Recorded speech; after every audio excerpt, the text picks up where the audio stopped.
आज सकाळी घरची कामं लवकर पटापट आवरून घेतली. मोगऱ्याचा छान गजरा केला आणि साधं सिंपल साडी घातली.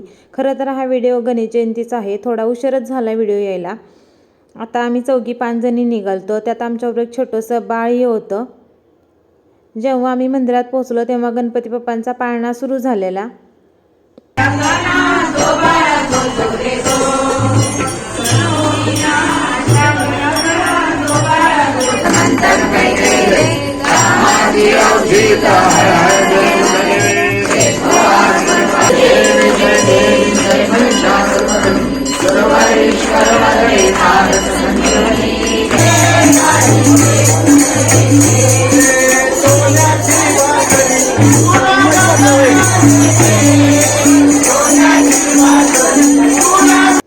गणपती बाप्पांचं दर्शन झालं, आरती घेतली आणि मी पण थोडा वेळ शांतपणे मंदिरात बसले. नंतर आम्ही शिऱ्याचा प्रसाद घेतला. जिथं महाप्रसाद ठेवला होता तिथं आलो प्रसाद घ्यायला. सगळ्यांनी मिळून प्रसाद घेतला. दर्शनानंतर मनाला खूपच समाधान मिळालं आणि आम्ही घरी परतलो. बाय.